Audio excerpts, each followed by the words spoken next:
adalah turunnya suci-sucine Nur Muhammad.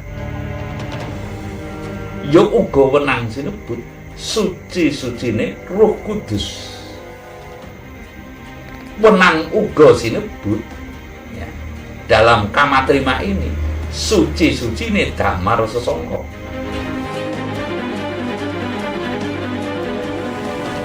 Ini Mbah, saya tanya lagi menyambung dari teman-teman subscriber kita. Itu salah satunya pernah ada yang menanyakan di kolom komentar kepada panjenengan nih, bagaimana pandangan Yesus menurut Jawa gitu. Kurang lebihnya seperti itu di kolom komentar. Nah, dalam hal ini saya kemudian berpikir apakah itu terkait dengan Isa turun kembali atau bagaimana menurut panjenengan, Mbak? Tapi ulo salam mulya atur bagya Wisnu Nusantara. Om wilahing jati nukuni kajat-jati leluhur Nusantara tapi uruk salamuli. Kalau cerita ini paham Jawa ya, ibaratnya paham kepercayaan dikait-kaitkan dengan Yesus, dengan Nabi, itu sebenarnya saya sendiri berbicara itu karena memang ketidaktahuan saya, keterbatasan saya.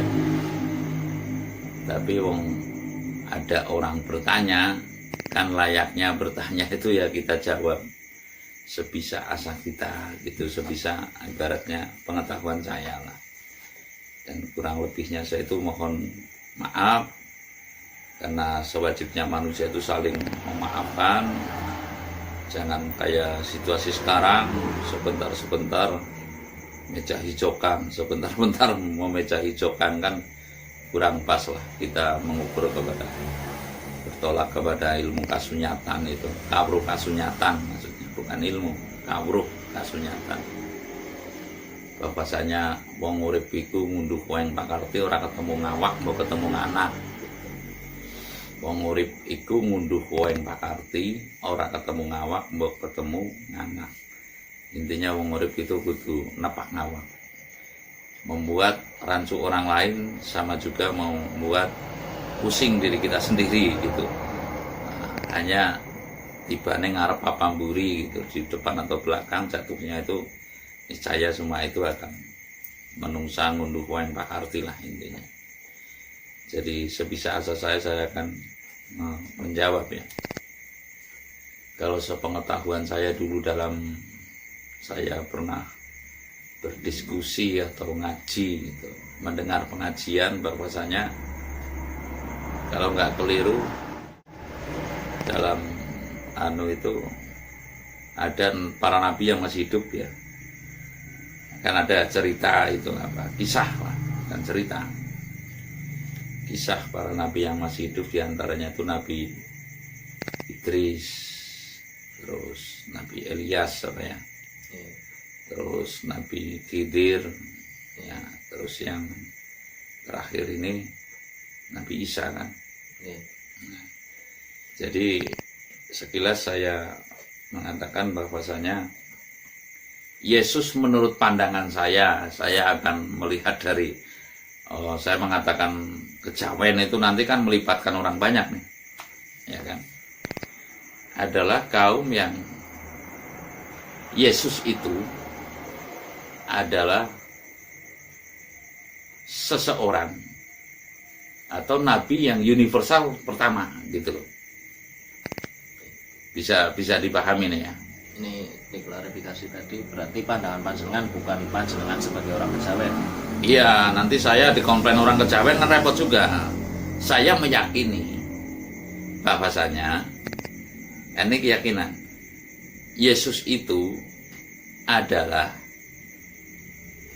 seseorang yang punya ruh suci tertentu atau ruh kudus. Ya, kudus itu kan artinya suci juga kan, kemungkinan itu loh. Ya, dalam literasi begitulah. Yang mempunyai ruh tertentu, jasadnya adalah manusia, sama seperti kita-kita, tapi kedunungan ruh tertentu, ruh kudus, ruh suci, gitu ya, yang membawa amanat dari Tuhan Yang Maha Esa, dari Tuhan seluruh sekalian alamnya, untuk mendeklarasikan keagungan Allah, keagungan Tuhan, keagungan Allah pada waktu itu. Saya nanti akan bikin konten itu sebelum lafal Allah itu ono, Allah itu disebut apa? Ya. Otomatis menurut keyakinan saya Allah disebut Allah. Karena Yesus menyebutnya Allah. Gitu. Ya kan? Ya. Ini adalah seseorang yang kedunungan ruh tertentu, ruh yang terutus oleh Allah, ya, karena Yesus ini oleh Allah, untuk mendeklarasikan bahwasanya manusia wajib mengetahui Tuhan dan mau menjunjung tinggi asma Tuhan, itu, lalu melaksanakan kewajiban dari Tuhan. Lalu mengapa? Maaf ini ya, menurut pandangan saya, kalau Yesus mengaku Tuhan, ini tidak. Tapi umat, bisa dipahami ya, umat yang menganggap Yesus ini Tuhan. Karena Yesus kan bisa menghidupkan sesuatu yang telah mati.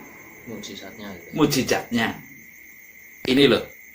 Jadi memang ini mujizat krono Allah Ta'ala caranya, karena Allah dikehendaki Allah, tapi lalu umatnya menyebut Tuhan begitu. Karena lah menyimak dari yang termaktub dalam Yesus, ruh suci ini, ruh suci loh ya,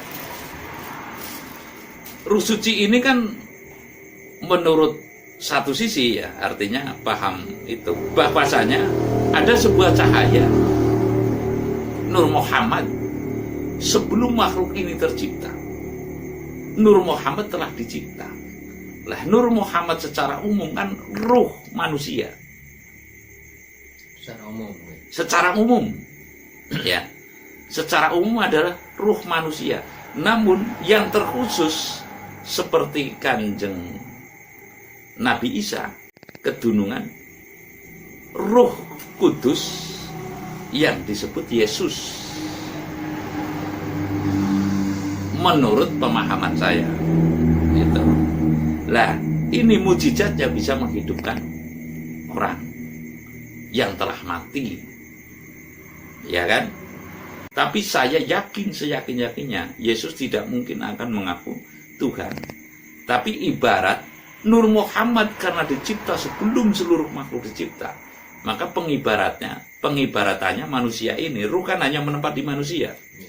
Ruh itu nggak akan pernah menempat di binatang, kecuali kalau dalam keyakinan Jawa orang yang mati manasar, kan ada manitis, manusuk, sampurna gitu caranya loh, cara pati madyo, pati Nisto, Pati Madyo, Pati Utomo begitu. Nanti dalam konten tertentu lah. Nah ini posisi Yesus adalah manusia seperti kita. Baik lagi saya ulang, seperti kita. Yang kedunungan ruh tertentu, ya, ruh suci yang membawa amanat Tuhan Yang Maha Esa. Nah, kaitannya dalam topik ini saya ingin mengatakan apa yang dimaksud Isa turun kembali. Sekali lagi saya ingin mengatakan bahwasanya kaitannya dengan apa yang dimaksud Isa turun kembali. Kalau Yesus tadi kurang lebihnya seperti itulah ya. Yesus jadi memang betul-betul ruh pilihan dan tertugasi oleh Allah, membawa amanat Allah untuk mendeklarasikan keagungan Allah yang dimana manusia harus taat kepada perintah Yang Maha Kuasa ini. Itu ada istilah Bapak Allah. ya itu Bapak Allah. Kalau dalam Jawa malah Bapak ento ono ngarep, ibu ento ono mburi, itu nggak ada doanya dalam Rutu Sewu lah. Ini kalau nggak betul-betul bisa memahami, ini ya syirik besar, mau musyrik gitu loh. Nggak bisa memahami. Tapi kalau Bapak ento ono ngarep, ibu ento ono mburi, gitu. Artinya ibu di belakang saya, Bapak ada di depan saya, gitu loh. Artinya kan Bapak ibaratnya di depan, kakang kawah itu loh. Lah ibu ono mburi, makanya kakang kawah adi hari-hari, seperti itu caranya itu. Tapi kalau betul-betul kita nggak memahami, ibaratnya ya kita bisa keliru besar di situ. Akhirnya mengagungkan kakang kawah atau mengagungkan adik hari-hari, ini kan nggak pas gitu lah, artinya nggak pas lah, pokoknya nggak tepat. Nah, saya ingin mengatakan kaitannya justru dengan apa yang dimaksud Isa turun kembali. Nah, Isa turun kembali yang dimaksud ini kan yang dinanti, ya, baik oleh kaum A, kaum B, kaum C, gitu loh. Mungkin ada yang dikaitkan dengan kalau dalam itu kan Isa turun kembali, ada Imam Mahdi kan, seperti itu kan. Nah, ada yang mengatakan Imam Mahdi ya Isa turun kembali nanti, gitu loh. Nah, ini yang saya tahu, yang saya paham, gitu loh. Saya tidak mengajak para penonton ini, ibaratnya saya tidak mengajak untuk percaya, intinya begitu. Jadi bahwasanya Isa turun kembali ada perpaduan, Mas. Perpaduan yang saya meyakini, Mas, ini perpaduan. Saya meyakini bahwasanya setelah Sayyid Anwas dan Sayyid Anwas, ya, Anwas dan Anwar, ya Sayyid Anwas dan Anwar ini setelah terpisah maksud dan tujuannya, gitu loh. Jadi pokoknya kita punya anak, gitu loh. Si A karepe begini, si B karepe begini. Lah akhirnya sama-sama ini makhluk Tuhan yang masih dekat dengan Tuhan, masih dekat dengan para ibaratnya leluhur pertama, gitu, sehingga dikabulkanlah ibaratnya. Oke, sudah. Kalau memang Anwas mau dengan cara seperti ini, saya kasih ciren atau tanda, kamamu itu kama kudus. Anwas ini kama kudus, gitu. Kama kudus artinya, kama itu sperma, gitu, adalah orang yang menjunjung tinggi kesucian, ya kan? Jadi artinya kama kudus. Oke, kalau kamu akan mengagungkan namaku, baik, itu loh caranya. Maka kamu akan saya kasih tanda, kamamu adalah kama kudus. Anwas, kamamu atau garis keturunanmu, nah, ini kan ada marga, kalau istilah itu kan ada juga itu. Margamu ibaratnya adalah marga kama kudus. Ini kemungkinan besar nih yang mulai ada kata-kata marga nih, saranunya kata ya pokoknya sebagai ciren lah, ciren itu. Nah, pembeda apa ya. Lalu Anwar, Sayyid Anwar, karena engkau menghendaki tapa berata itu jalanmu, kamu menghendaki dengan cara itu, maka kamu akan saya kasih ciren, kama terima. Lah, lebih bagus mana? Kama kudus Sayyid Anwas dan Sayyid Anwar, artinya lebih bagus mana? Kama kudus dan kama terima, begitu. Kama terima kalau menurut saya itu berada di antara Afrika sampai dengan ini Jawa, Asia, sampai dengan Pasifik sana, gitu loh. Ini kama terima. Lah kalau kama kudus ini ya Jazirah Arab sampai dengan Eropa, gitu. Makanya agama Kristen kan kebanyakan juga di sana kan. Terus lalu Jazirah Arab juga pokoknya kaum yang menjunjung kesucian, gitu loh. Kalau sini adalah kama terima. Kama terima itu sifatnya lah suci, ya monggo, tidak ya monggo, yang penting saya melakukan kebaktian atau ibaratnya melakukan kewajiban dari Tuhan, begitu loh. Akan dinilai gitu, badhe dipun nilai menapa kemawon monggo Gusti Allah, gitu. Artinya ini kama terima yang tidak mau menjunjung tinggi kesucian, tapi hanya sadermo nglampahi atas tugas dari Yang Maha Kuasa, atas atas kewajiban, bukan tugas ya, kewajiban dari Tuhan Yang Maha Esa. Nah ini artinya yang dimaksud Isa turun kembali ini adalah nanti perpaduan antara kama terima dan kama kudus ya. Yang saya menyebutnya adalah tabe-tabe luksaramu ya. Saya mohon izin kepada seluruh alam raya ini, mudah-mudahan ini adalah yang hak, adalah turunnya suci-sucine Nur Muhammad, suci-sucine Nur Muhammad ya uga wenang sinebut suci-sucine Roh Kudus, wenang uga sinebut ya, dalam kama terima ini suci-sucine damar sesongko. Nah, ini yang menurut saya tidak mengajak untuk percaya, menurut keyakinan saya. Jadi perpaduan antara kama terima dan kama kudus, dan saya yang meyakini ini tidak ada di literasi tertentu, tidak ada ya. Jadi pokoknya perjalanan saya yang saya bisa mengatakan demikian, begitu loh artinya. Nah, makanya dalam istilah Kristen, agama Kristen itu mendambakan Isa turun kembali. Dalam agama Islam mendambakan Imam Mahdi. Dalam ajaran kama terima ini atau kejawen itu ngarep-ngarep tekane Ratu Adil. Lah, Ratu Adil ini yang disebut dalam kejawen ini adalah suci-sucine damar sesongko. Kalau dalam Kristen yang disebut suci-sucine Roh Kudus. Kalau dalam Islam disebut suci-sucine Nur Muhammad. Lah, suci-sucine Nur Muhammad ini adalah tetap lebih unggul karena apa? Yang dikatakan pada awal sebelum makhluk ini diciptakan, Nur Muhammad telah diciptakan.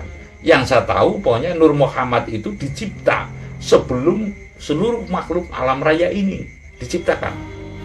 Nah, adapun manusia, roh itu yang ditiupkan pada saat 4 bulan ke masing-masing janin, itu adalah percikan atau bagian daripada Nur Muhammad tersebut yang menempat pada setiap manusia yang disebut dalam istilah Jawa itu sukma.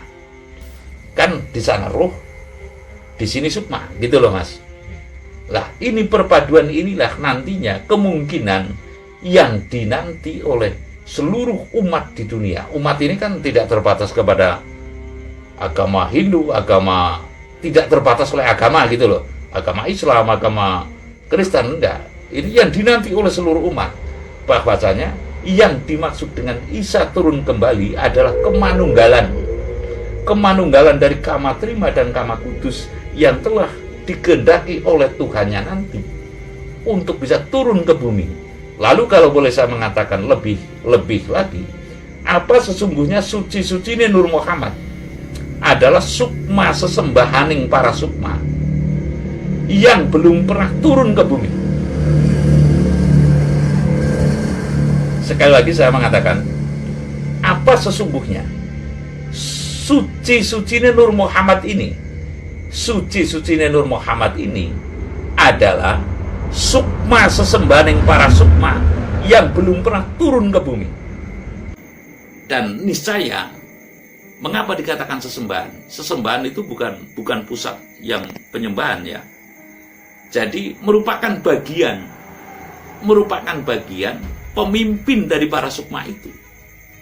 Nah, ini konsep sesembahan ini mungkin sedikit perlu dijabarkan, Mbak, agar orang tidak mengira kita kan menyembah ke Allah gitu kan, bukan menyembah sukma gitu kan. Begini Mas, mengapa pada waktu Nabi Adam dicipta, lalu jin, setan, ya ibarat jin ya, malaikat seluruhnya untuk bersujud kepada Nabi Adam. Ini konsepnya. Nah, dan yang tidak mau sujud Ajajil Pak ya, malaikat Ajajil lalu terkutuk. Itu loh. Begitupun ini cerita awal mula loh ya, awal mula mencipta. Artinya Nur Muhammad ini memang betul-betul kekasih Allah. Lah sekarang ditambah suci-sucinya Nur Muhammad. Jadi inti daripada Nur Muhammad, sukma sesembahan para sukma yang belum pernah turun ke bumi ini, ya, yang wenang juga disebut suci-suci ini Roh Kudus, yang wenang juga disebut suci-suci ini Damar Soko, sehingga memenuhi keadilan dambaan baik Kamatrima maupun Kama Kudus manunggal dalam satu komponen ini. Kalau dalam konten terdahulu saya pernah menjabarkan Wahyu Trijaya Murti itu. Jadi Wahyu Trijaya Murti itu adalah isinya ada 3, kemanunggalan dari suci-suci Nur Muhammad. Wenang juga disebut suci-suci Roh Kudus, wenang juga disebut suci-suci Damar Sesongko. Lah apa ini? Sukma sesembahan para sukma yang belum pernah turun ke bumi dan niscaya akan diturunkan ke bumi, sebagai yang termaksud diantaranya adalah Isa turun kembali dalam Kristen, yang termaksud juga diantaranya dalam Islam adalah Imam Mahdi, yang termaksud diantaranya di dalam keyakinan Jawa, kepercayaan Jawa adalah Ratu Adil. Gitu. Sehingga saya tidak akan mengurangi dan melebihi apa yang saya bisa, apa yang saya dapat, dan saya sendiri juga mendapatkan nantinya, ya, untuk minimal syukur diri saya bisa terpercik dari itu semua. Setidaknya anak cucu Nusantara ini, anak cucu manusia di dunia ini mendapat pencerahan yang lebih cerah daripada yang sudah cerah, begitu loh. Saya rasa penjelasan dari saya mengenai apa itu Yesus di depan, ya, menurut pandangan saya, kalau saya melibatkan menurut pandangan Jawa, di dalam pandangan Jawa mungkin belum ada yang saya itu. Jadi menurut pandangan saya, Yesus yang termaksud adalah sukma tertentu, sukma yang menempat pada diri manusia, ya, manusia itu seperti kita, tapi ketempatan sukma tertentu yang merupakan sukma pilihan yang ditugaskan oleh Allah untuk mendeklarasikan keagungan Tuhan dan kewajibannya manusia kepada Tuhan, ya. Lalu setelah itu terjadilah timbul sarana prahara gitu, lalu ditarik kembali ke bumi, ke langit, dan lalu akan turun kembali. Nah, dalam penjabaran ini apa yang dimaksud Isa turun kembali, mudah-mudahan apa yang saya jelaskan di depan bisa bermanfaat, dan saya tidak bermaksud ibaratnya sok tahu, ya, kembali lagi saya yang bisa menjelaskan ini adalah kemanunggalan daripada Kamatrima dan Kama Kudus, lalu percikan dari 3 benua ini yang saya meyakini kalau awal mula dunia ini hanya terbagi 3 benua, apa ya kalau istilah sekarang, itu nanti akan bisa turun dalam kemanunggalan ini dan akan bisa menata bumi, manusia taat kepada aturan Tuhan yang Maha Esa, sehingga keselarasan bumi akan tumbuh kembang kembali sesuai dengan hati nurani manusia. Artinya Tuhan ridho, manusia pun ridho, dengan senang hati melaksanakan kewajiban dari Tuhan yang Maha Esa. Terima kasih. Rasa matur isi